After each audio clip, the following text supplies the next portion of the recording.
Bom, boa noite para todos. Sejam bem-vindos aqui ao nosso segundo encontro do nosso clube Leituras Neurodivergentes. Pessoas, né, que se reuniram aqui para poder estudar e comentar textos que guardam algum tipo de relação com o tema das neurodivergências, HSD, TDAH, TEA, pessoal altamente sensível e tantos outros, né? Sejam textos produzidos por ou que tratam do tema e do assunto que tanto diz respeito e interessa aí da nossa condição, né? Estou falando aqui de Brasília, 28 de agosto de 2025.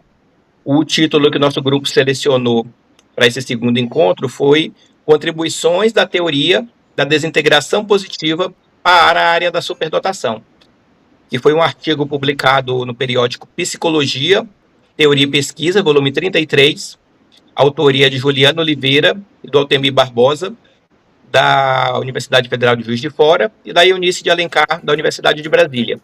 Então, nossos agradecimentos aí, inicialmente aos acadêmicos que produziram aqui o estudo científico que nós estamos aqui utilizando hoje, tá? É importante lembrar que, ao menos eu, na área de economia, nós não somos, entendo que, na média, que a gente não é acadêmico ou profundo conhecedor do tema, talvez tenha algum que seja da área de formação de psiquiatria ou psicologia, mas, no geral, acredito que a gente esteja unido aqui mais pelo interesse comum, às vezes mais como objeto de estudo do que como profundo conhecedor desses temas, né? A gente conhece tangencialmente porque é do nosso interesse. Então, toda contribuição e participação, ela é bem-vinda, tá? Queria só falar um pouquinho do Dabrowski, que é quem criou a teoria da desintegração positiva, conhecida como TDP, que é um médico polonês, né, um dos mais importantes aí que a gente teve na história, que eu fiquei sabendo depois até também que era músico e poeta, quando eu li o artigo, eu não sabia. E essa TDP do pessoal aí com a guitarra gostou aí da história de ser músico e poeta, né? Então, o Kazimierz Dabrowski, ele elaborou, né, dois conceitos muito importantes para o estudo da superdotação. A TDP, que é a teoria da desintegração positiva, e o conceito das sobreexcitabilidades. E o legal é que esses conceitos expandiram um pouco a ideia de que superdotação seria só inteligência, né? Foi mais para o campo um pouco da personalidade e das emoções, com a ideia de que você teria uma progressão aí entre vários níveis de personalidades, e você também teria o conceito de sobreexcitabilidades, que estariam atuando com uma força dinâmica, dando impulso aí para essas modificações. Então, acho que ia ser legal se a gente separasse aí o nosso debate de hoje, mais ou menos dois campos, né? A gente falasse um pouco da TDP, desintegração positiva, os pontos interessantes do texto, e depois a gente comentasse um pouco sobre as sobreexcitabilidades. Se todos estiverem de acordo, a gente poderia talvez tentar organizar assim. Chegou aqui mais uma pessoa, só para dar boa noite para ela. Deixa eu encontro aqui, pelo menos eu autorizei a entrada. Bom, Adriele, boa noite, Adriele, tudo bem? Bom, talvez esteja mutado, não estamos conseguindo escutar aqui a Adriele. Mas então queria oferecer a palavra para vocês, saber se estão todos de acordo. Alô? Boa noite. Oi, Adriele, tudo bem? Oi, tudo bem? Boa Então, noite, eu tô, seja na verdade, bem-vinda. assim, muito obrigada. Eu tô trabalhando no horário de trabalho, mas eu tenho que cumprir hora aqui no computador, mas eu consigo participar de ouvinte. Muito bacana. Então a gente está comentando aqui que a gente vai dividir mais ou menos aqui a nosso debate para falar um pouquinho sobre a teoria da desintegração positiva e logo em seguida, aí mesclando, puxar o assunto das sobreexcitabilidades, que são dois assuntos que foram discutidos aí no artigo que a gente selecionou.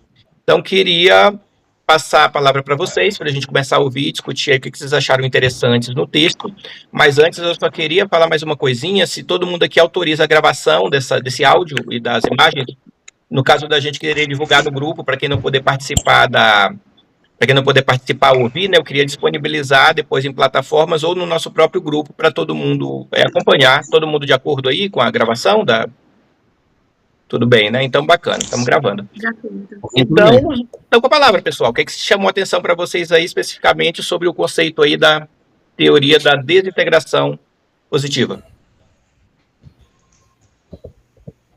Posso falar? Claro. Eu não li esse material, mas eu já tinha estudado Dabrowski antes. O que eu acho mais interessante na teoria dele, quando a gente pensa no primeiro nível de integração, em todo o processo de desintegração, até chegar na integração secundária, é que basicamente é um processo de Aufhebung. voltando lá no Hegel, aquela ideia de que você vai superando etapas, mas só que você nunca abandona totalmente a base. Você faz uma quebra, e aí dos restos disso que quebrou, você vai para um próximo nível, depois você quebra de novo nesse próximo nível, vai para outro, até que você chega numa estrutura mais autêntica, que é um processo de individuação, que você chega na integração secundária. Então, essa é uma das coisas que eu já percebi na teoria do Dabrowski, que eu acho muito interessante, porque eu tenho um certo hiperfoco em Hegel, em dialética. E eu percebo toda essa estrutura, e essa mesma ideia, quando a gente pega para ver, também está no trabalho de Piaget, que, por sinal, foi professor do Dabrowski. Nossa, Tem essa parada aí. Veterano, então, porque o Dabrowski é 37, né? Começou a, se eu não me engano, não foi? Produzir alguma coisa? Não lembro. Mas Eu sei que tem essa parada aí do Piaget, cara. E quando eu vi isso, caramba, não é possível. Porque quando eu vi a teoria do Dabrowski, eu tava vendo a mesma ideia do Piaget, mas só que de outro formato. Aí eu vou lá e pesquiso, o cara foi aluno do Piaget, como assim? Mas enfim, era isso. Deixa eu acrescentar aqui que realmente ele foi aluno do Piaget, e ele também foi aluno do Freud, e foi correspondente do Maslow, da pirâmide de Maslow e tal. E todas essas teorias têm influência no Dabrowski. Freud dá para notar também. Os dois primeiros níveis é muito parecido com o entendimento da psicanálise, né? E o lance dele fazer um esquema em triângulo, né, que é como se fosse uma pirâmide também, que tem uma base e tal, remete a Maslow. E, assim, é o desenvolvimento, né? E nisso parece com Piaget também. Mas é uma teoria muito complexa, né? Sim. Uma das críticas que os psicólogos fazem é que é difícil conseguir aplicar ela na prática, no dia a dia, no consultório e tal. E muitos não gostam de trabalhar com Dabrowski, mas é uma teoria muito interessante, assim, para além da superdotação, para compreender o ser humano, assim. Aí tem esse lance, aquele esquema que ele bota no início do artigo, da quantidade de pesquisas vendo os aspectos emocionais e cognitivos, mostra como o emocional do superdotado não é pesquisado, né? Isso é bem interessante. Uhum. E, tipo, é legal a gente pensar que ele traz as primeiras publicações mesmo, nos anos 70, trazendo o mais forte nessa ideia da desintegração positiva, e só foi ficar mais sedimentada mesmo pelo Piatovsky, né? Foi quem continua, né? Mas nos anos 70 ele já trouxe, então vamos dizer que ele é quase contemporâneo aí de Gagné e de Renzulli. Só que ele não olhou para o cognitivo, ele olhou para a parte emocional. Então ele fica meio o teórico lado B, assim, da superdotação. E é interessante tanto isso, né, de olhar para o emocional, quanto também de olhar os transtornos, as depressões, esse tipo de coisa, e ver aspectos positivos nisso, como uma desconstrução necessária para um desenvolvimento. Isso é algo também muito revolucionário na psicologia, né, e na psiquiatria, porque é algo que é uma visão muito diferente das outras teorias. Por isso eu acho muito bacana. Foi mal, Eduardo, continua aí. Te cortei. Eu ia falar um negócio, mas esqueci, cara. Depois eu lembro. Deve ser TDAH o Eduardo, então, né? Alguma comorbidade. Não. Brincadeira. Não, cara. Pegando o gancho do que o Beto falou, sobre a questão justamente dessa análise alternativa sobre o período de depressão, foi aí que me apresentou essa teoria de desintegração positiva. Teve um desses períodos que eu fiquei na depressão profunda, e aí veio mais ou menos essa questão do nível 2 para o nível 3, essa desconstrução para evoluir para esse nível. E aí eu comecei a questionar tanto uma base que ficou uma coisa assim... Foi uma experiência muito complicada e realmente precisou de certas intervenções psicológicas para que pudesse me auxiliar. E a psicóloga me apresentou justamente Dabrowski para tentar transformar essa questão depressiva nessa questão nessa alternativa positiva, de você estar ali se desintegrando, teoricamente, porém que você está se construindo de uma forma que você consiga evoluir e consiga seguir melhor do que você já era. Então, esse é o meu ponto de vista.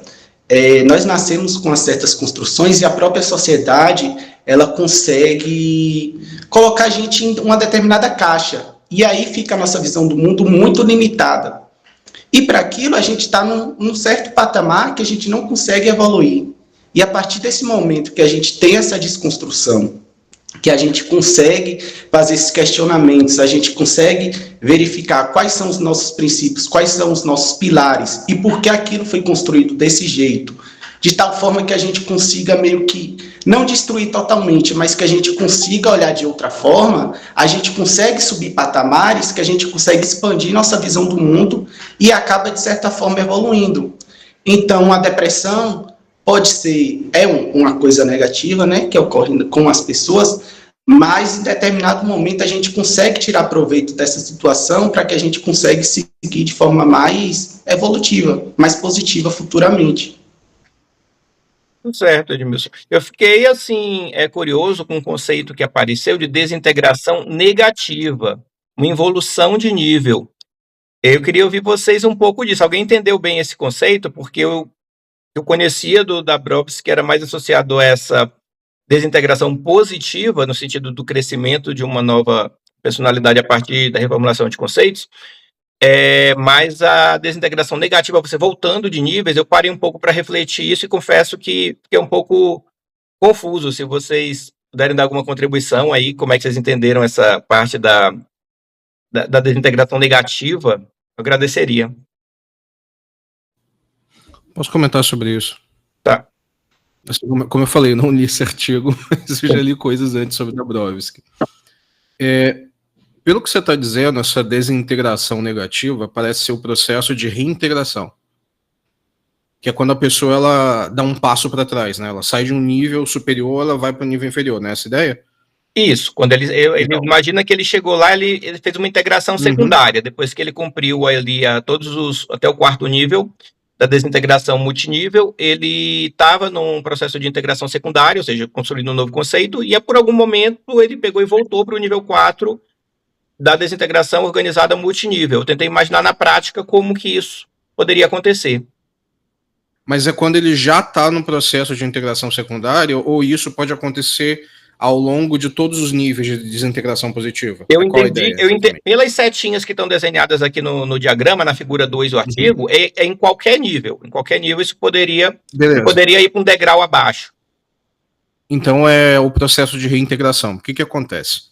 Às vezes porque o primeiro processo de desintegração é quando você tem aquela ruptura com a base social, com todo aquele condicionamento que você teve a vida toda e com seus impulsos biológicos, né?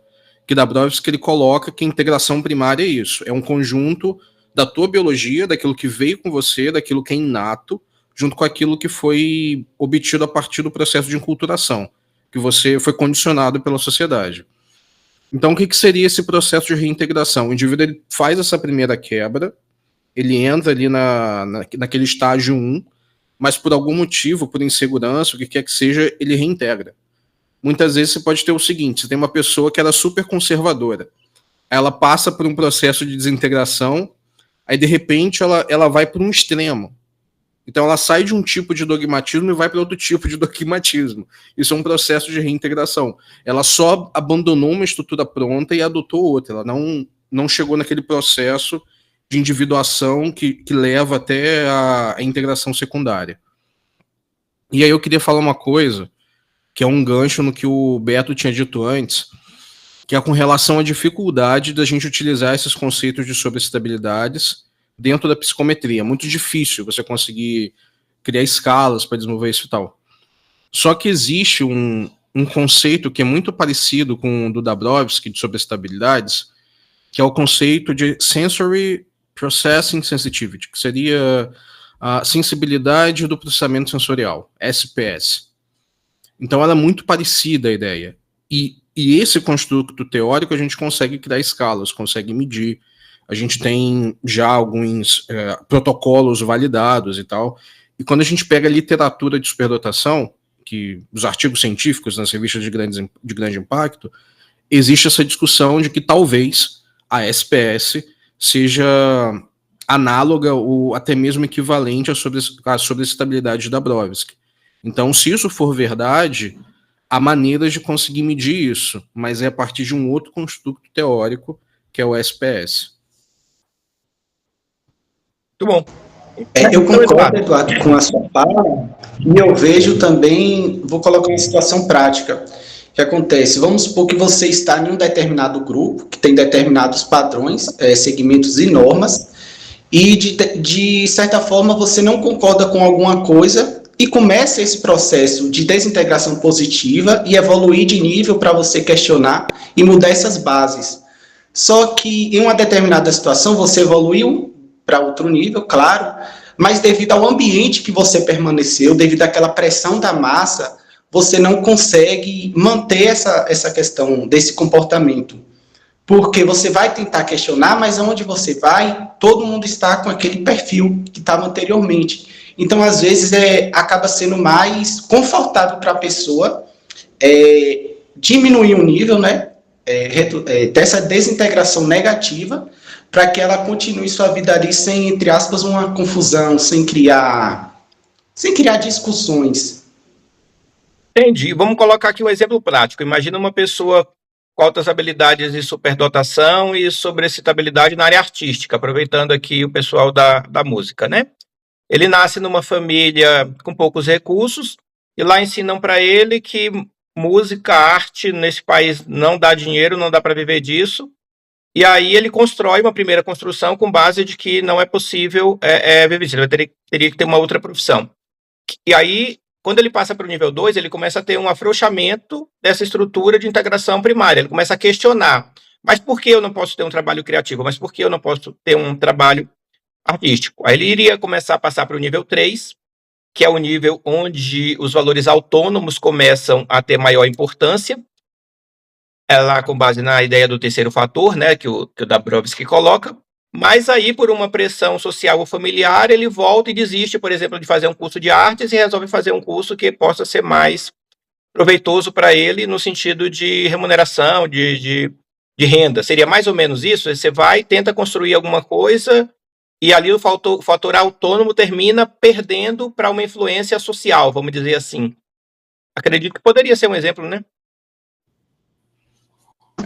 Pode ser também, que ele esteja seguindo esse sonho, ele consegue criar essa base, mas vamos supor que o pai trabalhava e a mãe ficava cuidando em casa, o pai acabou adoecendo e ele passou a ser o responsável pelo sustento da família. Então, acaba tendo essa pressão financeira para que ele tenha uma desintegração negativa, abandone esse sonho que ele tinha, para que ele consiga seguir numa profissão mais rentável, para que ele consiga manter ali a estrutura familiar. Aí uma influência forte da parte social, daqui dos 3 fatores que o Dabrowski coloca do potencial do desenvolvimento, que eu também achei um conceito bastante interessante, né? Que esse potencial estaria atrelado a 3 conjuntos de fatores. O primeiro mais genético, né? Herança e parte mais hereditária.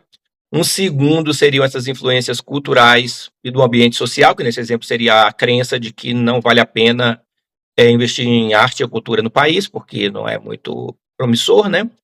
E o fator autônomo, que é a consciência da pessoa fazer uma reflexão e pensar o que vai realmente fazê-la feliz, o que vai dar uma realização, no nível um pouco mais profundo, não no nível lá da base da pirâmide, né? Da questão da subsistência. Mas aí entra um novo conceito, que é o conceito do dinamismo, porque o Dabrowski coloca que para você passar de uma etapa para outra, você teria essa figura do dinamismo, para levar você do nível primário até o 5º nível, que é o nível mais avançado. E é interessante perceber que no contexto da superdotação, apesar de que lá atrás, quando o Dabrowski pensou a TDP, não foi exatamente no conceito de superdotação, né? Ele fez isso em 64, e lá na década de 80, que como o Alberto colocou, o Piakovsky veio trazer isso mais para o lado da superdotação, né? Apesar de não ter sido desenhado para isso, terminou que encaixou muito bem. Mas aí esse fator autônomo é aquele que vai justamente dizer o tanto que a pessoa vai ser fiel, digamos assim, a explorar essas potencialidades, que às vezes é genética, para conseguir ter uma produção, ter um resultado de superdotado, vamos assim, até fugindo um pouco da questão capacitista, mas olhando um pouco, o Dabrowski não é tão capacitista como o Renzulli, por exemplo, né? Ele está olhando muito mais ali a personalidade, as questões. Mas para ir para o nível de produzir resultados, teria que essa parte autônoma ser muito forte em alguns contextos. E aí que eu acho que é interessante pensar em intervenções, quando você abraça essa ideia da TDP do Dabrowski. Eduardo levantou a mão. Eu quero falar de algumas conexões que eu faço com Dabrowski e alguns filósofos, por exemplo. Assim, eu faço uma conexão com algumas ideias do Nietzsche, por exemplo. Aquela ideia de eterno retorno, de vontade de potência, de você afirmar os seus valores, de você quebrar com a moral do rebanho e passar a ter uma moral afirmativa, valores afirmativos. Porque se a gente olhar a teoria, ela é basicamente, como eu falei antes, um processo de individuação, no sentido junguiano mesmo. Você vai construindo a sua personalidade, a sua identidade enquanto indivíduo. Então, a teoria é sobre isso. E aí eu percebo esses paralelos, assim. O exemplo que você citou da relação da música é muito bom, mas um exemplo que eu penso, que foi assim, algo que eu percebi acontecer no meu caso, que é quando a gente é criado numa determinada base religiosa, e daí a gente quebra com essa base e passa a desenvolver outros valores, outra visão de mundo. Isso é claramente um processo de desintegração positiva. É claramente. Porque é um processo de ruptura radical. Muitas vezes tem gente que era, sei lá, cristã e se torna ateu, se torna ateia, sabe? Isso acontece. E não é porque essa pessoa teve uma desilusão com a religião, algo do tipo. É um processo racional. A pessoa simplesmente foi chegando à conclusão que aquelas coisas não faziam sentido. Muitas vezes você tem um processo contrário. Você tem uma pessoa que era ateia e aí ela vai tendo várias experiências na vida dela, ela racionalmente, com base nas experiências de vida dela, ela passa a ter uma outra posição. Às vezes a pessoa até passa a acreditar em Deus ou passa a ter uma posição mais agnóstica. Então, eu vejo nesses processos de conversão e desconversão um exemplo assim, muito nítido de desintegração positiva. Porque é algo que impacta radicalmente o núcleo das crenças da pessoa e da própria identidade, do próprio eu, sabe? Sem dúvida. O Roberto quer fazer alguma intervenção? Opa, Alberto, mas chama de Beto mesmo. Tá bom. O seguinte, eu vivi isso que o Eduardo está falando, de sair um pouco não só da religião, mas de toda a expectativa da minha família. Eu desconstruí muito, assim, muita coisa mesmo. Eu acredito que eu vivi alguns momentos de desintegração, sim. Eu queria trazer, que já foi discutido isso, mas o artigo fala realmente em involução. O artigo fala realmente que os degraus podem ser descidos mesmo. Não é encontrou uma resistência, quase subiu, mas desceu. Não. Ele fala que realmente dá para subir e dá para descer. Existe aí o conceito de desintegração negativa. O artigo traz isso. Eu passei por alguns momentos que eu diria que foram desconstruções e, assim, vamos dizer que eu estou muito fora, assim. Hoje em dia eu estou muito fora do que era esperado na minha origem, mesmo dos talentos que eu apresentava. Eu rompi muito, assim, então eu me identifico pra caramba, assim. Mas é difícil ver, mas em qual etapa você está? Isso é bem difícil. Mas, sim, esse processo da religião, da profissão, eu passei também. E muita coisa, assim, que, sei lá, se eu falar de algumas coisas que eu faço na minha vida, rompe muito com o status quo social e ok para mim, entendeu? Tipo isso. Aí eu vejo muito sentido, mas eu ainda acho complexo, assim mesmo. Edmilson? Beleza, fala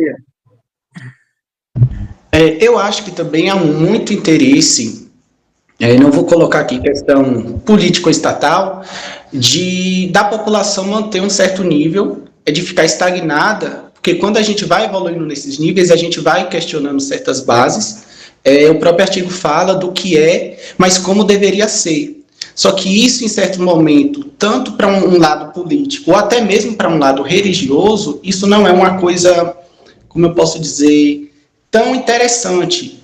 Porque se você vende um costume que é daquele jeito, e quando você pergunta, mas por que é desse jeito? E, tipo, a pessoa acaba excluindo você, às vezes denominando como uma pessoa rebelde, uma pessoa herege, porque você está questionando uma coisa simples, isso acaba trazendo você uma repressão. E aí a gente também vem para a questão escolar, porque muitos neurodivergentes, também principalmente superdotados, eles vão ter em determinados momentos, vai ter um certo resultado que vai destoar dos seus pares. E isso é uma coisa normal que ele está geneticamente, ali socioambientalmente, ele está desenvolvendo. Só que o que acontece? O ambiente, ele acaba pressionando essa pessoa a buscar a normalidade, porque essa questão anormal, a pessoa acaba se excluindo, a pessoa acaba ficando deixado de lado. Isso a pessoa, imagine uma criança sofrer com isolamento, com a questão de bullying. Então, isso acaba também tendo uma desintegração negativa, que você está buscando o seu potencial natural, porém, pelo ambiente ali, acaba tentando colocar você para a normalidade. E eu acho que, se eu não me engano, foi o próprio Nietzsche que fala, torna-te quem você é. Não é, Eduardo, se eu não me engano. O que acontece? Tem uma questão que, na minha concepção, você é uma coisa, você precisa se tornar aquilo, você tem aquele potencial e você vai buscar aquilo. Só que nesse meio do caminho, é preciso desconsiderar justamente essas questões de natureza ambiental, de natureza social, que acaba tentando rebaixar você para um certo nível de normalidade. Verdade, Edmilson. A Thaís também vai querer falar alguma coisa agora? Não? Thaís, você está mutada. Aê, agora foi. Okay. Abaixei a mão e não liguei o microfone. Não, o que o Edmilson estava falando, eu estava pensando, né? E aí num nível mais pessoal, tá bom? O Edmilson falou em geral, né? Na população em geral. Mas eu vejo muito dessa teoria da desintegração positiva em relação ao diagnóstico, né? Quando a gente recebe o laudo de superdotação, né? Tipo, faz 1 ano que eu recebi meu laudo e eu tô me sentindo nesses níveis, entendeu? Eu passei por uma etapa meio que, beleza, é biológico, beleza, fica notável que algo é diferente desde o começo e todo mundo fala que é diferente e a família fala que é diferente, então beleza. E aí você vai passando, né, pros outros níveis, assim. E é muito louco, porque você começa a ficar sensível, você pensa na opinião social, você pensa no entorno, no que isso significa, aí depois já te dá uma ansiedade existencial quando você entende o que isso significa mesmo, o que isso afeta a você e ao outro, e eu acho que eu tô nesse ponto, assim, sabe? De tentar seguir para os próximos níveis, para ser mais consciente, ter uma autonomia, e é até por isso que eu tenho estudado mais, que eu tenho lido mais, buscado mais grupos que ajudem essa discussão toda, porque eu quero ser mais consciente, eu quero ser mais crítica, até para ter uma autonomia como superdotada, né? Porque a gente fica meio que limitado aos rótulos que as pessoas dão, e na verdade é muito mais profundo do que isso, né? Tipo, a pirâmide vai muito mais para cima, e a gente precisa ir subindo, então acho que nesse sentido também, né, a gente como neurodivergente, passar por esses níveis é uma questão importante, né? Sem dúvida, Thaís. Quer complementar, Eduardo? Sim, queria falar algo que o próprio Dabrowski que aborda, é que a desintegração positiva ela não é algo que só acontece com superdotados, né? Sim. Ela é algo que pode acontecer com qualquer pessoa.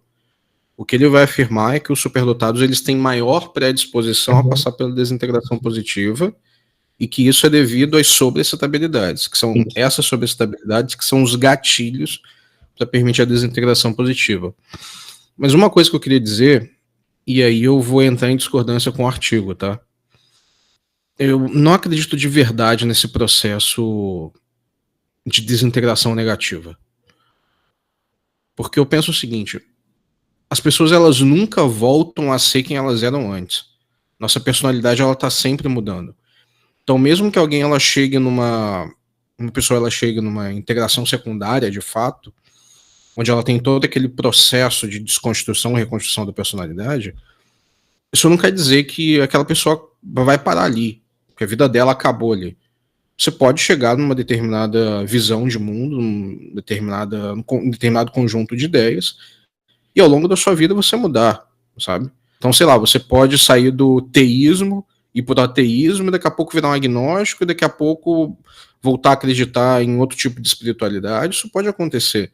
Mas não foi porque houve uma evolução, é porque o processo continua, sabe? E mesmo quando a pessoa ela vai para um nível, ela volta para o outro, ela nunca volta igual. Ela não volta igual. Ela volta com outras ideias. Ela não é mais a mesma pessoa. E aí eu vou voltar lá, eu vou trazer Heráclito. Nenhuma pessoa entra duas vezes no mesmo rio. Sabe? Que as águas, elas estão sempre mudando. Elas estão sempre mudando. Então, assim, não sei se eu concordo com essa ideia de involução dentro da desintegração positiva. E outra coisa que eu queria dizer também é que muitas vezes a gente pensa a integração positiva, desintegração positiva, como um processo da individualidade como um todo. Mas eu acho que faz mais sentido a gente pensar em aspectos da individualidade, em aspectos do self. A gente vai desconstruindo e reconstruindo determinados aspectos. Mas não quer dizer que todos os aspectos da nossa personalidade, do nosso self, vão passar por esse processo ou vão avançar no mesmo ritmo. Às vezes tem determinadas crenças que a gente supera muito rápido. Uhum. E aí eu estou usando superação no sentido hegeliano de Aufhebung, né, que você tem uma elevação daquela ideia, que você confronta com outras novas, cria uma ideia mais elevada, e o Dabrowski, ele fala em coisas mais elevadas, ele tem ideias assim. Então, isso vai acontecendo em partes, sabe? Isso não acontece de uma vez só, isso não acontece da personalidade como um todo. São fragmentos da personalidade que vão avançando de forma paralela, e isso nunca é totalmente estável, é um processo totalmente dinâmico, que nunca acaba. Nunca acaba. A gente vai vivendo esse processo até o final da vida, sabe? O topo da pirâmide da integração secundária, sob outra perspectiva, do ponto de vista, é a base de uma nova pirâmide, que tem uma crença que dali a um pouco, na verdade, é uma torre de pirâmides, e não uma única pirâmide, né? Mas legal vocês tocarem nessa questão das sobreestabilidades, que eu acho que agora a gente pode começar a falar um pouco mais sobre ela, porque estamos chegando um pouco aqui, passando um pouco da metade do tempo do nosso encontro, então acho que cabe dar um enfoque maior à questão das sobreestabilidades. Por conta de que, juntamente com os fatores autônomos e as habilidades e talentos, os três muito ligados, a gente sabe, a HSD, que vão fazer com que haja o dinamismo para se buscar os níveis superiores desse desenvolvimento de personalidade, certo? Bom, então, propriamente sobre essas estabilidades, né, o conceito é uma reação de extrema intensidade e sensibilidade a diversos estímulos, sejam eles externos ou internos. São 5 tipos de sobreestabilidades.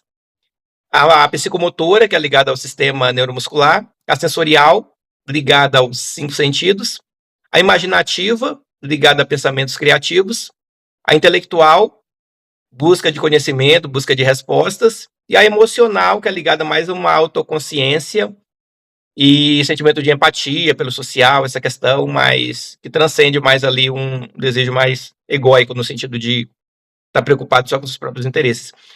E, bom, o que vocês acham aí? Faltaram sobre as excitabilidades? O Dabrowski desenhou bem, circulou bem aí, essas 5. Porque é muito legal, né? Que além da habilidade intelectual, de ficar pensando só em desempenho, agora a gente está falando de consciência, comportamento, que está muito mais para além de um teste de QI, por exemplo, que vai dizer um desempenho ali, uma performance num teste. Então, termina uma coisa sendo uma coisa muito mais profunda. Só que eu, em algum momento, parei para pensar. Estava lendo aqui sobre as estabilidades, eu estava lembrando lá dos tipos de inteligência, acho que é do Gartner, se não me engano, né? E aí comecei a casar essas duas informações e pensei, bom, será que não faltou algum tipo de sobreexcitabilidades, eventualmente. Eu tenho alguma que está englobada dentro de alguma outra aqui, mas o que vocês acharam aí? Essa ideia faz sentido para superdotação mesmo? O Edmilson quer falar, o Eduardo também. Acho que quem levantou a mão primeiro foi o Edmilson, se eu não me engano. Só finalizando a última parte, quando a gente pensa no sistema que entra em entropia, a gente tende uma desorganização. E aí eu queria pensar, será que o patamar seria esse topo da pirâmide? Será que, assim, em certos momentos a gente não tenderia a uma nova desordem, uma nova reconstrução de pensamento? Seria essa desintegração positiva algo contínuo ao longo da vida e que a gente, de certa forma, nunca vai alcançar um certo patamar? Porque, assim, como o Eduardo falou, essa questão a gente não tem uma evolução, que quando a gente volta diferente. Então, a gente sempre está em constante desintegração positiva, só que, no meu ponto de vista, não existe um patamar, uma ponta de uma pirâmide. Assim, acredito eu que a gente consegue ter essa evolução continuamente, a gente sempre está ali organizado, só que em determinado a gente vai entrar numa desordem, até pela questão dessas nossas individualidades e dos nossos pensamentos.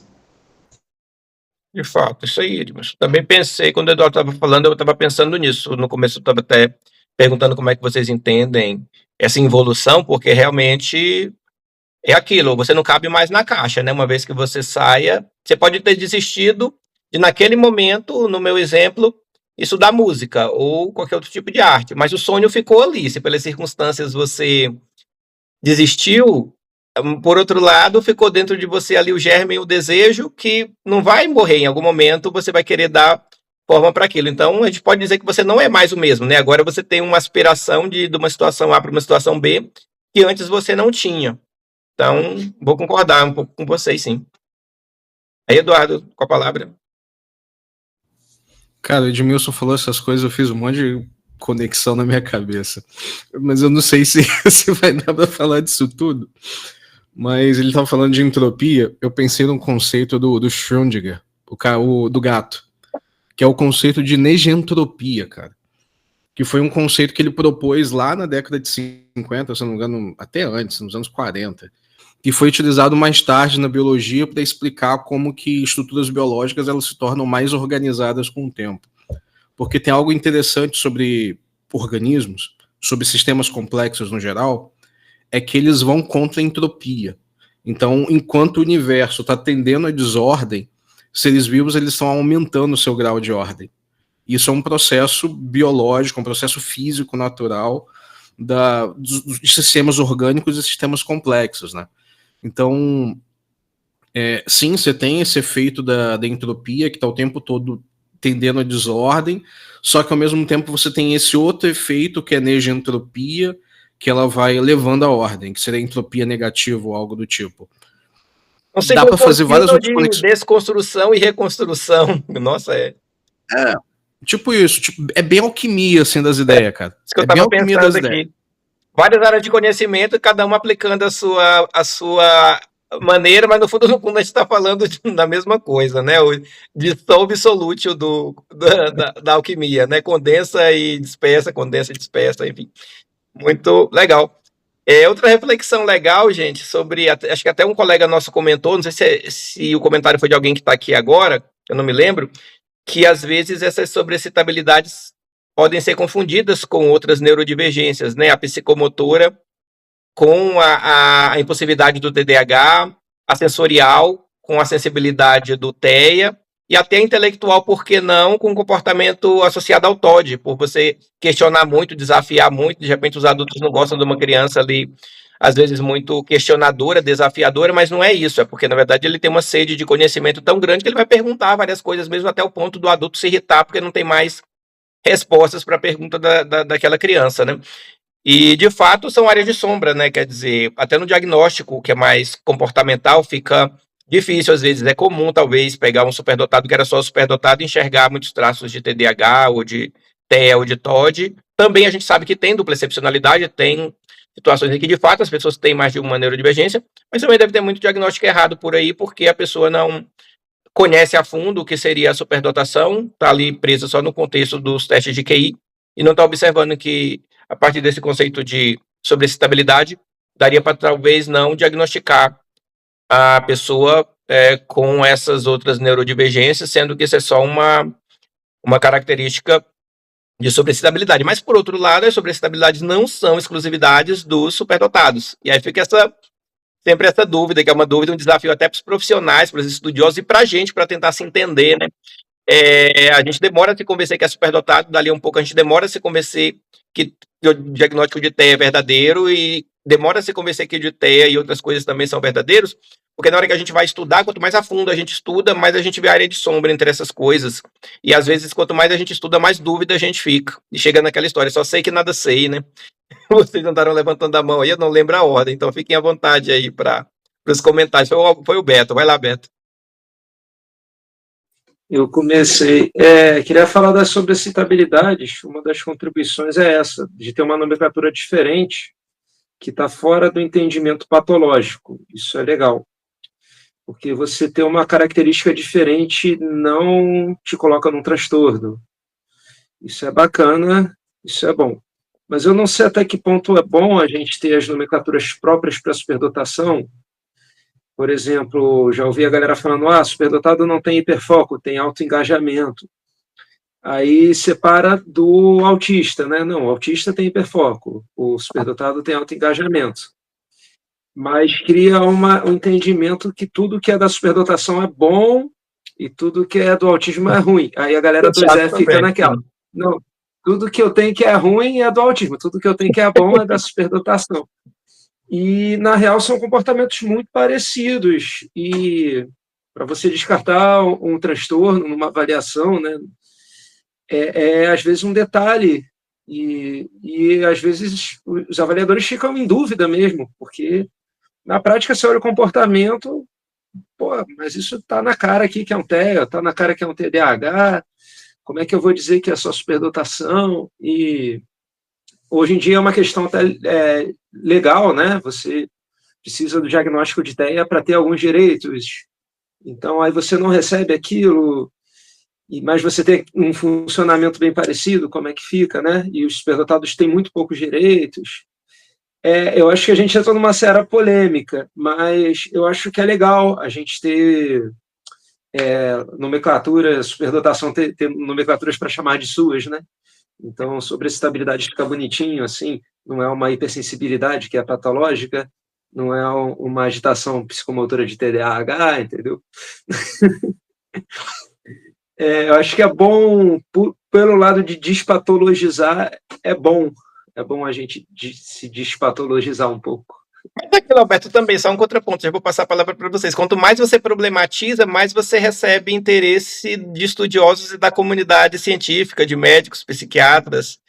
E quando você desproblematiza, do tipo, superdotado não precisa de atenção, ele não tem nada mesmo, né? Nem CID tem, é só uma identificação, então vamos estudar outra coisa, vamos estudar quem tem realmente problemas, e aí a coisa fica sempre para escanteio. Quando você problematiza, você tem mais gente, talvez, ali interessado. Bom, não vou falar mais muito não, porque tem muita gente aí na fila. Depois o Alberto, acho que o Eduardo queria falar, depois o Edmilson, depois a Thaís.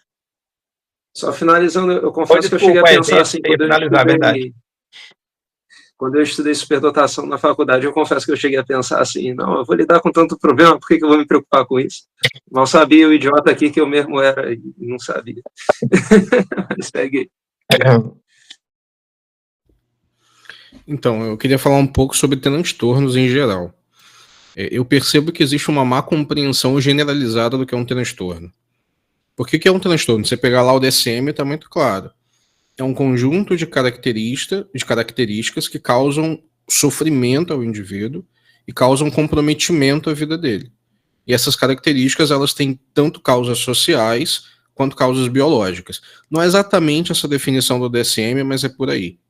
Então, assim, a gente tem que entender que transtorno é um construto operacional. Ele é uma tag, é um rótulo que a gente dá para um conjunto de pessoas para a gente conseguir atender essas pessoas, porque essas pessoas estão em sofrimento. Então, quando a gente pensa em autismo, quando a gente pensa em TDAH, são transtornos por causa disso, porque essas condições, elas causam sofrimento. É óbvio que esse sofrimento também tem a ver com a sociedade que a gente vive, mas fato causa sofrimento, e por causar sofrimento, precisa de intervenção. eu vejo que muitas vezes as pessoas elas tentam negar a dupla excepcionalidade e achar que tudo é da superdotação. Isso é um problema. Isso é um grande problema. Porque se você pegar o DSM, por exemplo, vamos falar de autismo aqui, você tem os critérios A e você tem os critérios B. Os critérios A, eles são sobre o comportamento social, sobre a reciprocidade social. E é só nos critérios B que você vai ter questões relacionadas ao hiperfoco e à questão sensorial. Então, beleza, os critérios B, eles até têm uma certa zona de sobreposição com a superdotação. Mas quando a gente fala dos critérios A, não é bem assim. Superdotado não necessariamente tem dificuldade de entender expressões faciais. Pelo contrário.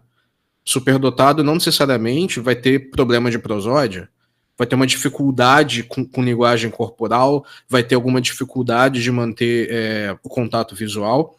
Isso não é da superdotação. Isso é uma característica autística. Então, se você tem um indivíduo superdotado que tem essas características, peraí, esse indivíduo não é só superdotado. Né? Ele pode ter aquelas características dos critérios B que podem até ser explicadas por conceitos de sobreexcitabilidade, mas se ele tem essas outras características, a superdotação não explica completamente o perfil cognitivo dessa pessoa. E aí outra coisa que eu queria falar sobre sobreexcitabilidades ainda, é que eu acho interessante nessa ideia, é que no final das contas ela está lidando com vários processos sensoriais e cognitivos diferentes. Então, quando a gente pensa na sobreestabilidade sensorial, a gente está falando do sistema sensorial. Então, é uma questão cerebral. Quando a gente está falando das sobreestabilidades emocionais, de novo, é um sistema cerebral. E a gente consegue localizar no cérebro das pessoas essas regiões. E aí, quando a gente vai para outras teorias da inteligência, como, por exemplo, a da integração pareto-frontal, a gente começa a ver que a rede neural que está envolvida na inteligência, ela passa por todos os sistemas, cara. Ela está relacionada com o sistema sensorial, ela está relacionada com o córtex pré-frontal, ela está relacionada com o parietal, está relacionada com o sistema límbico, que é responsável pelas emoções, então está tudo interligado. Está tudo interligado e com conectividade aumentada. Então, se você tem uma conectividade cerebral aumentada nessas regiões e entre essas regiões, o esperado é que você tem uma resposta aumentada. Então, essa pessoa vai ter uma sensibilidade maior, vai ter uma resposta emocional maior, vai ter uma excitabilidade motora maior e assim vai. Exatamente. Intensidade é uma palavra que faz muito sentido quando você pensa nisso tudo, né? Intensidade com que os estímulos chegam, o cérebro processa e devolve isso para o meio, né? Quer dizer, parece que isso é um pouco central nessa questão. Thaís, um pouquinho para a gente aí, você tinha levantado a mão. Faz muito tempo, não sei se você lembra, né? Demorei a te dar a palavra, mas tanto tempo. Não, tranquilo, o Edmilson está na frente primeiro. O Edmilson antes. Vai lá, Edmilson. Só pegando um gancho do que o Eduardo falou, eu acho que é uma zona assim também uma linha tênue muito complicada de você separar. Eu vou pegar 3 exemplos que eu me identifico dessas sobreexcitabilidades, que é a psicomotora, vou colocar na ordem imaginativa, psicomotora, intelectual. Quando veio a questão da dupla excepcionalidade, o que pegou mais para mim foi a questão da própria hiperatividade. Só que, como eu venho até conversado com os colegas, mesmo os tratamentos, mesmo seguindo o que basicamente a comunidade médica, psicólogos falam, é uma coisa assim que não diminui. É como se fosse, de fato, um comportamento intrínseco que está, como eu posso dizer, está programado. Então, não importa se eu corro, não importa se eu vou na academia, não importa se eu desenvolvo e desgasto aqui mentalmente estudando, acaba que essa questão, tanto assim, imaginativa quanto psicomotora, ela não para. E aí, até que ponto isso pode ser um sinal de TDAH, mais na parte de hiperatividade, quando eu venho para o psicomotor, e principalmente na questão imaginativa, porque pessoas com superdotação também tem muita questão do devaneio. Então, você está ali num ambiente que está sendo tedioso, você está numa aula que está sendo tediosa, você começa a criar cenários, você começa a entrar em devaneios ali programados e conscientes que você entra, só que isso pode ser mal interpretado como um déficit de atenção. ou seja, você não está conseguindo focalizar sua atenção, mas simplesmente está tedioso e você só quer estar em outro lugar. E também, como alguém comentou, que a questão ambiental, ela acaba auxiliando muito, porque o que a gente espera numa escola, o que espera hoje em dia não, mas antigamente o que se esperava de um aluno, imagina uma criança em uma escola, é que ela chegasse nesse local, é que ela sentasse em sua cadeira, prestasse atenção em silêncio ao professor falando, tudo o que ele falar, escrevesse e pronto. Só que imagina uma pessoa com sobreestabilidade psicomotora, vou dar um exemplo, meu exemplo. Eu não conseguia parar quieto na cadeira. Tipo assim, é como se desse uma agonia, sabe? Você ficar no mesmo local ali parado e você não conseguir sair. Então, isso acaba gerando problemas, acaba gerando consequências negativas comportamentais, porque acabam taxando você como uma pessoa que não está seguindo determinados padrões que aquela escola está colocando. Isso pode acabar prejudicando, mas realmente é você que não está seguindo ou as normas estão aplicadas para... Você pega a curva de normalidade, você tem ali a maioria das pessoas e você não considera que existem pessoas que vão destoar dessa realidade e você não adapta a realidade para essas pessoas. Então, eu acho que fica uma linha muito tênue quando a gente avalia essas sobreestabilidades, até que ponto isso vai chegar a ser um TDAH, até que ponto é realmente a superdotação ou até que ponto seja um TEA. Claro que existem padrões ouro hoje em dia, né? Que tem um embasamento, principalmente ali no DSM, que são seguidos, só que pode ser que de determinada forma acaba confundindo. Mas sim, existem padrões ouros que dá para você segmentar os transtornos em si, que vai trazer, de certa forma, prejuízo da própria neurodivergência, do próprio funcionamento de um superdotado. Realmente, o Eduardo fez um comentário que antes de passar a palavra, Thaís, que era exatamente o que eu estava pensando. Na verdade, você colocou com muita propriedade a questão da hiperatividade, mas também tem a questão do esquecimento. Tem outros pontos, que o esquecimento que precisa vir lá desde a infância, você faz aquela anamnese, né? E tem uns testes bem específicos de memória de trabalho, de QI de execução. Quando eu fiz o laudo, mostrou lá o resultado do teste de QI, mas mostrou também que o meu QI de execução é o mais baixo de todos. E tinha essa sincronia, né? Alguns mais elevados, e o mais baixo de todos era justamente o QI de execução. E quando a gente foi olhar outros dados do laudo, ficou claro que a velocidade de aprendizado tinha umas coisas ali que ficou muito evidente que caracterizava como o TDAH, justamente com a questão do esquecimento também, que é muito comum na minha vida. Então, eu fiquei convencido de que realmente era um caso de dupla excepcionalidade. Seja porque o laudo mostrou em testes específicos que o mais baixo dos meus QIs é a memória de trabalho, é muito fácil, e o curioso é isso, né? Quando são testes de QI que medem só fator G, o QI está lá super alto, né? Muito alto mesmo, 3 desvios padrão acima. Quando é um teste de QI que exige mais memória de trabalho, mais atenção, o QI de execução pesa mais, aí o QI já baixa ali para aquela faixa entre 120 e 130, porque justamente você observa ali o déficit do TDAH aparecendo e puxando para baixo, que é a assimetria característica de quem tem dupla excepcionalidade. Tem muita propriedade o que você falou, mas o laudo ajuda, de certa forma, a esclarecer isso, seja com informações qualitativas ou o próprio teste. Então, para bons profissionais, eu acho que dá para distinguir direitinho o que é da superdotação, o que é da TDAH, muito embora essa sobreexcitabilidade psicomotora seja assim, uma área de sombra, se você olhar pela parte mais comportamental. Eduardo, vamos deixar a Thaís falar que ela estava na fila, aí depois dessas coisas que você colocou aí digitando, acho que é legal você colocar também falando, porque senão vai se perder aqui no nosso áudio, que realmente é bem interessante. Thaís? Tranquilo, a minha fala é bem rápida. Na verdade, agora um parênteses a minha fala, né, que vocês estão falando. Eu sou professora, né? Então, cara, o que tem de laudo de TDAH que você olha e claramente não é TDAH, tipo assim, é absurdo. Tipo, agora qualquer pequena excitabilidade, qualquer coisinha que o aluno ficou, sei lá, um pouco desligado é TDAH. É muito bizarro, assim. Teve um boom nos últimos 2 anos que é absurda, é chocante, assim, o quanto o TDAH virou um rótulo fácil agora, né, para dar. E tem tanto teste, tanta coisa para fazer, tantas características que vão além de uma simples hiperatividade, né? Mas eu queria fazer uma pergunta, levantar uma bola aqui, na verdade, que no artigo, o autor fala aqui que esses padrões de sobreexcitabilidade, eles têm níveis hierarquizados, né?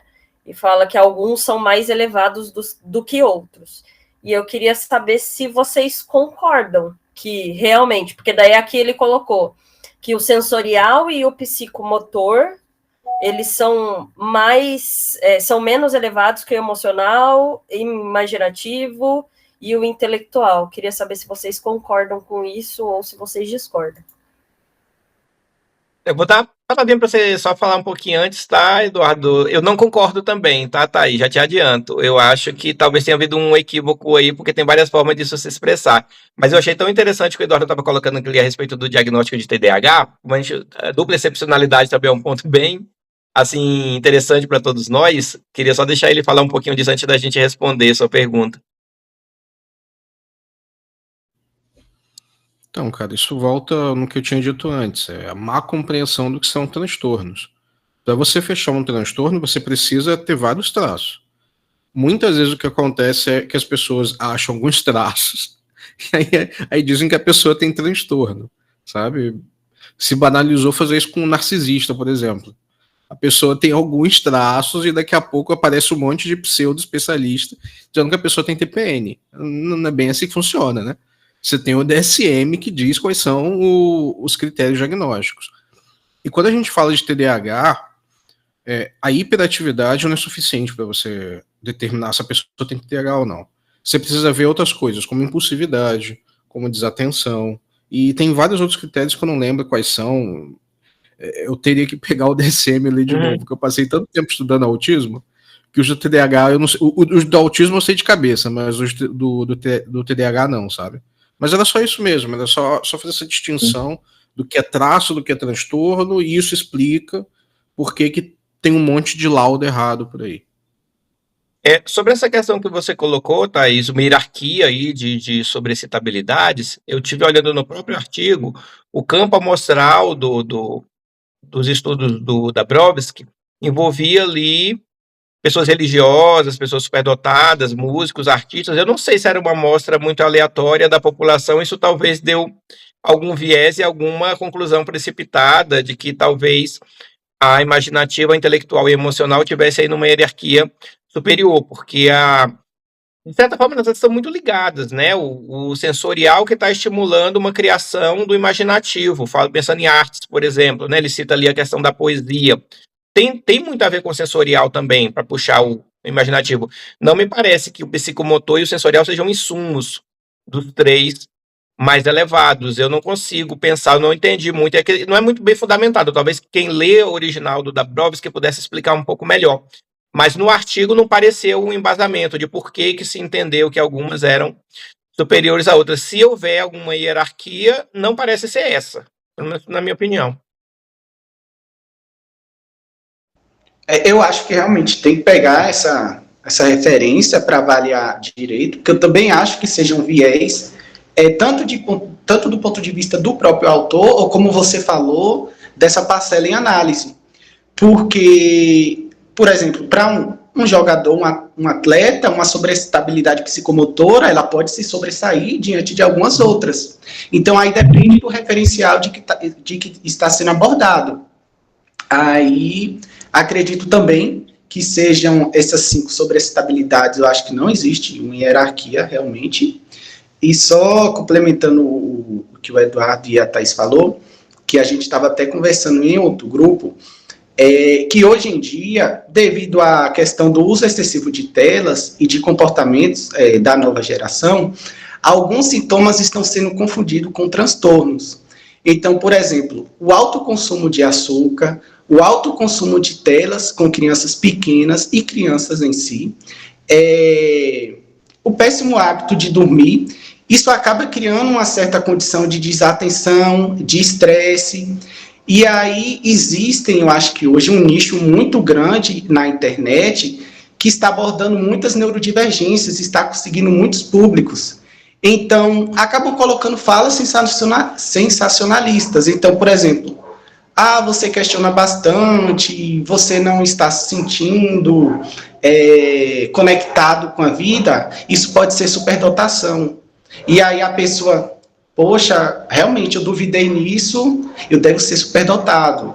Aí você fala, você não consegue prestar atenção na aula, você está muito impulsivo, você está muito estressado, isso pode ser TDAH. Quando, na verdade, a pessoa fica 10, 12 horas no TikTok, vai dormir 2 horas da manhã, acorda cedinho, e aí acaba gerando um estresse ali fisiológico, uma resposta fisiológica, tanto que quando você corta certos hábitos, você consegue voltar uma certa concentração, você consegue voltar um autocontrole. Então, acaba que algumas coisas, eu acho que hoje da atualidade, acaba ajudando nessa disputa, né, do que realmente se a pessoa é ou se realmente não é. Mas, de fato, existe realmente critérios bem basados pelo DSM que consegue fazer essa distinção. Mas ainda sobre as excitabilidades, Thaís, o que vocês percebem? Vocês observam em vocês as 5 ou percebem que isso é um pouco desequilibrado? Assim, a gente mesmo como neurodivergente, eu tive olhando, eu observo um pouco em mim da psicomotora, da sensorial, da imaginativa e da intelectual, já emocional eu não me observo tanto, talvez um pouco por influência do TEA, não sei, por conta da empatia, da socialização, mas queria ouvir vocês, como é que é essa distribuição aí de sobreexcitabilidades, além da gente ter essa percepção de que talvez essa hierarquia não seja tão clara, sempre tem uma que desponta mais, é muito pessoal, vocês já fizeram uma autoanálise assim de qual tem mais, qual que gostaria de ter mais um pouco? Eu acho um pouco difícil quando eu olho para mim e tentar ver em mim. Eu não consigo, não sei se eu não consigo me perceber, não sei se tivesse uma escala para medir, me facilitaria. Que está acima da média? Não sei. Bom, com a eu acho que eu sou como o Eduardo também, ó. Oi, Thaís. Eu acho que eu sou como o Eduardo, emocional e intelectual, mas eu tenho muito sensorial. E aí, por um tempo, até se cogitou a possibilidade de um autismo, né? Então, eu sou muito sensível a som, extremamente, então eu escuto muito bem. E isso em sala de aula me dá umas vantagens, mas também umas desvantagens, né? Uhum. Eu tô lá na frente dando aula, o cara faz um comentário lá no fundo que não era para eu ouvir, e claramente eu tô ouvindo, entendeu? Aí eles ficam, tipo, putos porque a professora ouviu e como é que eu ouvi lá na frente. Mas também é ruim porque eu vivo com dor de cabeça, sabe? Tipo, qualquer barulho, tipo, eu fico o dia inteiro com dor de cabeça porque é muito intenso para mim. Então, e eu tenho alguns toques em relação a sensações, sabe? Tipo, papel molhado, toalha molhada, tecido molhado, essas coisas me incomodam demais, assim. Então, eu tenho essas 3 mais desenvolvidas do que as outras. Mas eu volto a falar que eu não vejo essa hierarquia de dizer que são níveis mais elevados ou coisas assim. Eu só sinto que esses 3 são bem potencializados em mim. Mas também não consigo hierarquizar e nem falar que um se sobressai em relação ao outro, ou se sobressair é porque é mais elevado, ou outra coisa, sabe? Engraçado, Thaís, você falou agora, né, sobre essa questão das dificuldades que isso traz. Eu só queria ler brevemente aqui umas 3 linhas do artigo. Em algumas pessoas, as sobreexcitabilidades podem criar tensões e levar a sérios problemas psicológicos. Um dote trágico para assinalar que a estrada de uma pessoa com forte sobreexcitabilidade não é necessariamente fácil ou suave. De novo, para trocar na questão do apoio, né? Se você tem um CID, se você tem um transtorno, você vai ter uma intervenção medicamentosa ou de terapia. Mas, na verdade, a superdotação, na hora que você olha assim também, claro que precisa de um apoio, porque dependendo do nível dessas sobreexcitabilidades, você vai precisar de algum nível de apoio para lidar com essas questões também.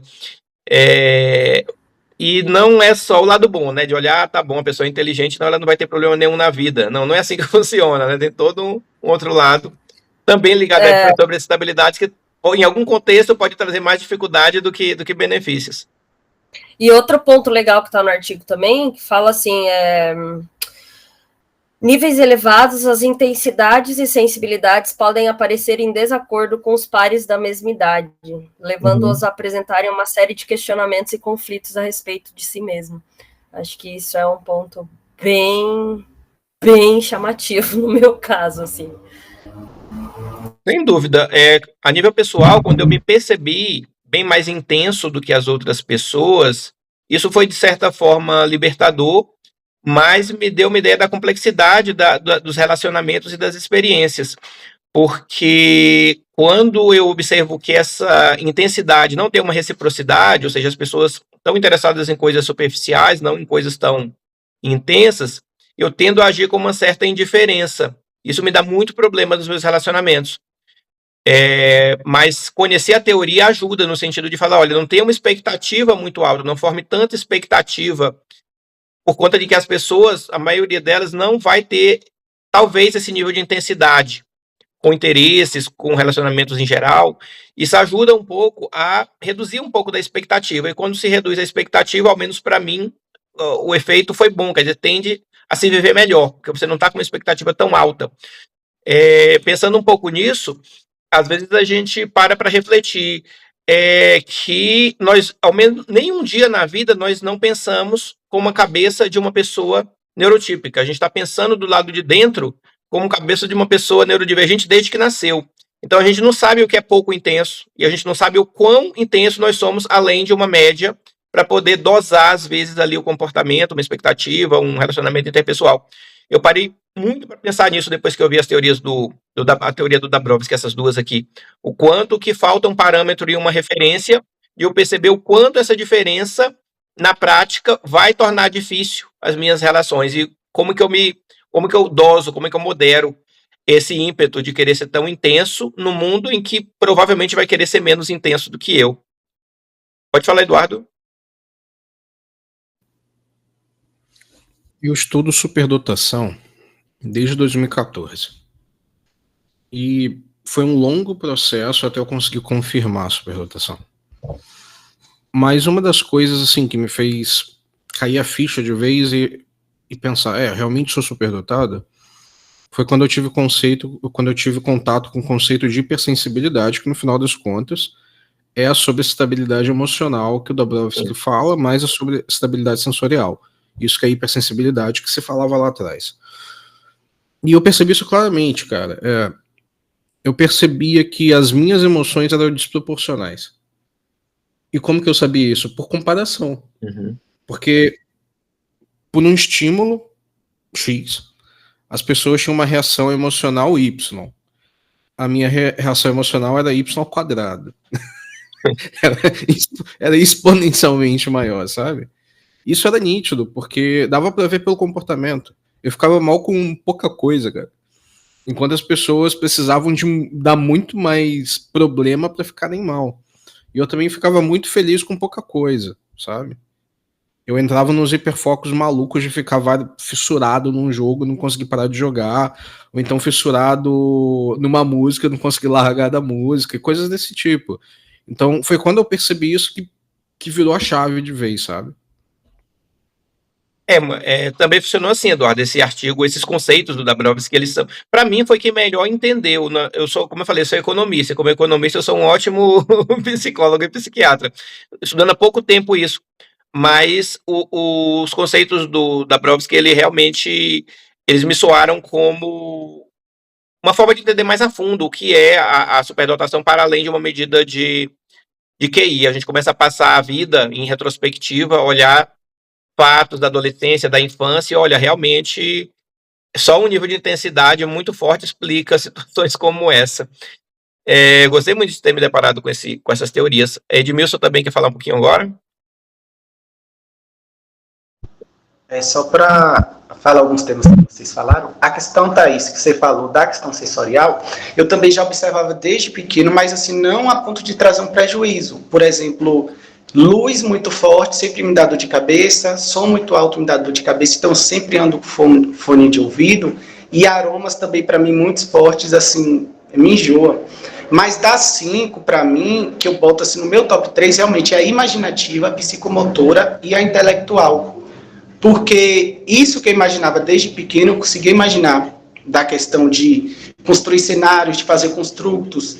Até esses dias a gente estava debatendo em um grupo, porque eu achava que as pessoas conseguiam de fato visualizar uma imagem. Se eu falar para você maçã vermelha, eu consigo ver claramente uma maçã vermelha, eu consigo meio que girar como se estivesse movimentando, só que eu percebi que existem pessoas que não conseguem imaginar uma figura.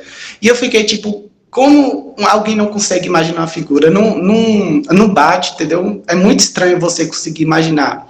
E aí vem a questão do que você falou, de ter essas sobreestabilidades em relação aos pares e a perda do desinteresse, que às vezes você está com aquela intensidade e você vê que ali, na sociedade, no meio que você está, não tem esse interesse, e você acaba utilizando do masking, vou colocar assim, do masking. Então, você acaba se adaptando a certos ambientes, você acaba buscando certos interesses, certos comportamentos, para você se encaixar naquele grupo. Só que, de fato, ali você está com uma sobreestabilidade muito grande e não tem ninguém para você conversar. É uma coisa muito, assim, que causa muito essa questão da solidão. E aí vem justamente esse problema dessa diferença de sobreestabilidades em relação aos seus próprios pares. Correto. Eduardo? Cara, eu sempre vou puxar a sardinha para o meu lado, né? Eu acho que as teorias mais interessantes sobre superdotação são as teorias sobre funcionamento cerebral. São as teorias que vão na biologia da coisa mesmo, sabe? Porque a gente começa a entender por que teorias como a do Dabrowski, como a do Renzulli fazem sentido. Porque quando tu olha para o cérebro de uma pessoa com alto QI, porque geralmente os estudos são assim, né? Pegam pessoas com QI acima de 130. Cara, você vê nitidamente que as regiões cerebrais que estão alteradas são justamente as regiões cerebrais que são importantes para todos esses processos. E isso é impressionante, assim. E uma das coisas que eu já percebi e que eu defendo é que, pensando em sistema nervoso, a superdotação, na verdade, ela é uma hiperestimulação do cérebro e das modalidades sensoriais, dos sentidos. E essa hiperestimulação ela é derivada da conectividade, da maneira como os neurônios se conectam, porque tem muito mais conectividade em cérebro superdotado, como também tem em cérebro de autista e de gente com TDAH. Então, isso explica a maioria, se não todos os fenômenos que a gente vê relacionados à superdotação. É simplesmente colocar um superdotado numa máquina de ressonância magnética funcional e analisar o cérebro dele, tá tudo ali, sabe? Entendi, Eduardo, mas aí a gente pode pensar que isso é neuroplasticidade no sentido de causalidade, para eu entender melhor. O cérebro ele recebe uma quantidade maior de estímulo, processa isso ao mesmo tempo por uma questão de sobrevivência, porque os estímulos estão todos ali, né? Cheiro, interação, enfim, não estou falando só de sentidos físicos, mas todos os tipos de estímulos, sensoriais ou não, emocionais também, e de repente você tem uma grande quantidade de informação para processar e devolver isso para o meio. E ali a neuroplasticidade pode estar dando uma adaptada para você conseguir performar e desempenhar bem, porque o cérebro, assim que o cérebro vai viver o resto da vida. E, de repente, o QI elevado só é o sinal de que o cérebro se aprimorou tanto de processar e responder tanto estímulo que ele ficou mais rápido, mais eficiente, de alguma forma. Mas qual a relação de causalidade disso? Você tem uma ideia, leu alguma coisa a respeito, sabe do que se forma primeiro? Quer dizer, a neuroplasticidade chega a esse ponto, quer dizer, eu tenho uma janela sensorial maior, e a partir daí joguei muita informação no meu cérebro e as áreas se desenvolveram mais para conseguir lidar com isso? Seria mais ou menos assim? Então, a dificuldade real é a gente conseguir entender qual que é a verdadeira causalidade aí, porque tudo isso que eu falei é correlação. Isso. Então a questão é, essas alterações cerebrais, elas são a causa do QI ou o QI a causa dessas alterações cerebrais? Entende? É difícil de estabelecer essa relação. Mas a correlação é fortíssima. Mas independente disso, que isso é uma dificuldade do campo de pesquisa inteiro, existe o fator genético. E o fator genético é de 80%.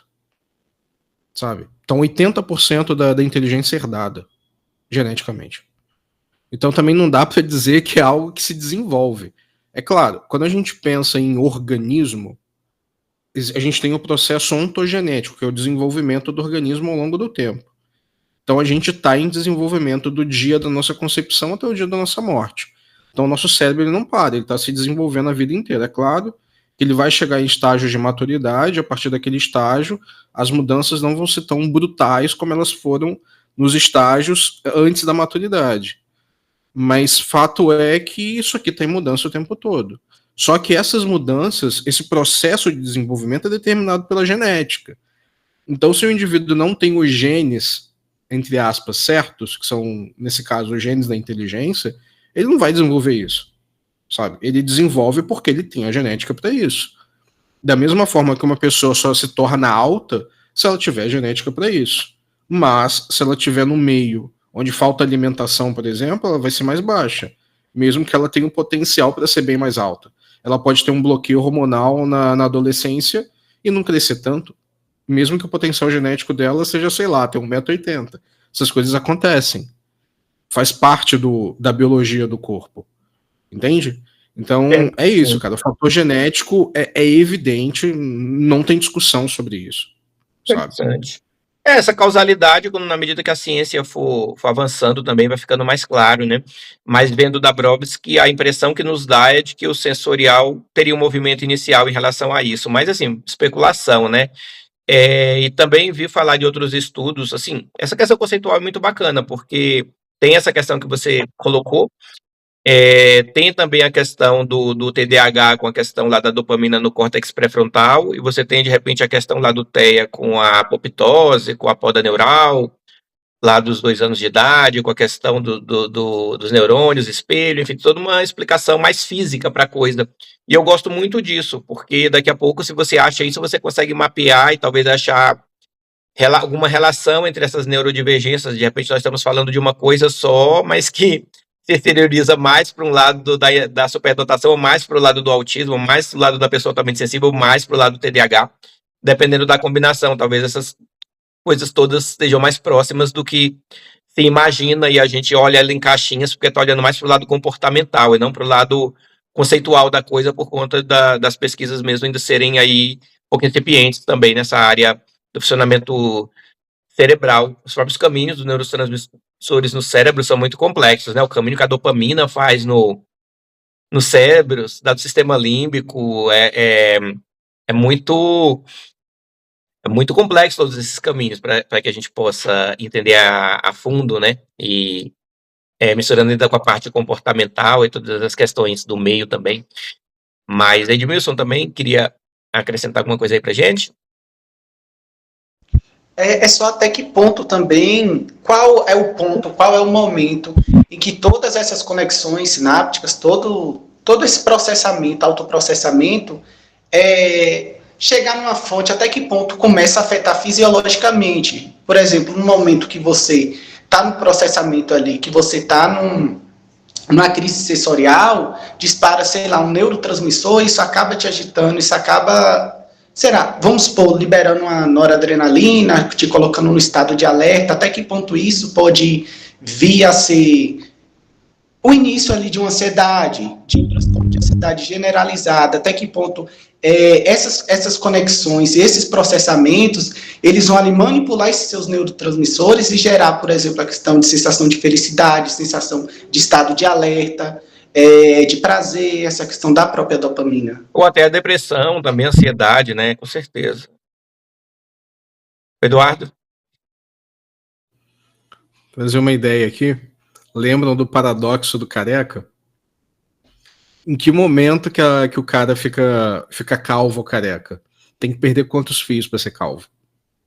Sabe? Então essas questões aí de fisiologia, em que ponto que a pessoa se torna superdotada, em que ponto que ela se torna isso, aquilo outro, cara, é um paradoxo do careca, gente. A gente não tem como dizer. Porque você vai acumulando várias alterações fisiológicas até que você preenche determinados critérios. Mas você tem uma certa continuidade. O cérebro humano é um só, gente.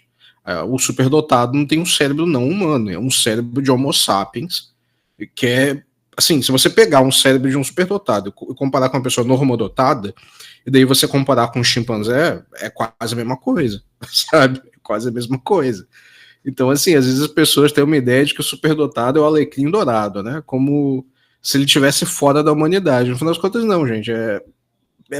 São basicamente os mesmos processos, e as alterações cerebrais são mínimas, mas são alterações cerebrais mínimas que têm efeitos dramáticos quando a gente pensa em sociedade, né? Sim, às vezes o efeito é mínimo, mas eu fiquei lembrando da questão do TEA, que você disse que estudou bastante, né, Eduardo? Imagina, alguns momentos a mais ou a menos na poda neural fez toda a diferença nos caminhos sinápticos sobre comunicação e socialização. Olha a implicação disso, porque o comando genético estava para você fazer isso dias a mais ou a menos em relação a uma média da população, e já deu ali uma mínima diferença, já deu toda a diferença comportamental, né? É muito, muito sensível também essa questão. Bom, pessoal, a gente já está aqui com 1h27 no nosso segundo encontro aqui do nosso grupo Leituras Neurodivergentes. Acredito que a gente precisa ir encaminhando aqui para o final por conta do horário, tá bom? Se vocês quiserem fazer uma observação final, fiquem à vontade, tá legal? Para a gente poder encaminhar aqui para o encerramento. Agradeço a todos, o Edmilson, o Eduardo, o Beto, a Thaís, a Adriele.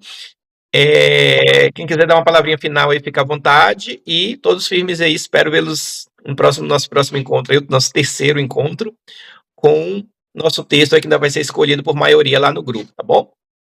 Fiquem à vontade aí para fazer um comentário final. Alberto? Bom, beleza. Pô, achei muito bacana a conversa aqui, assim. Eu estou prestando atenção o tempo todo, tá, gente? Não é porque eu sou multitask e eu dou conta, assim. Assim, muito bacana, muito legal. E eu dei uma saída de grupos, dei uma limitada, o Eduardo e o Edmilson sabem. Ficou um pouco demais para mim. Eu comecei a entrar num quadro de ansiedade. Eu falei, pô, preciso me fechar um pouco mais. Mas eu me mantive no grupo de leituras e estou participando dessa chamada aqui. É uma das poucas coisas que eu estou mantendo e, pô, bacana. E obrigado aí pela compreensão, Washington, permitir eu ficar estudando aqui enquanto isso. Claro, claro.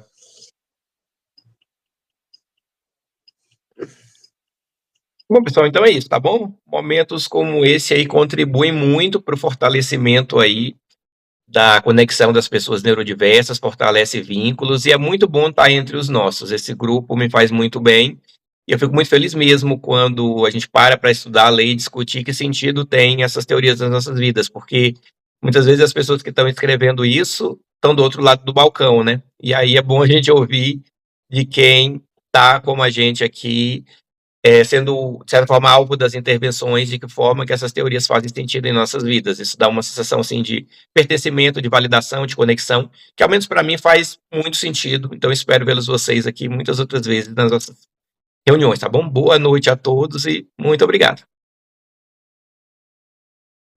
Boa noite, Indy. Boa noite.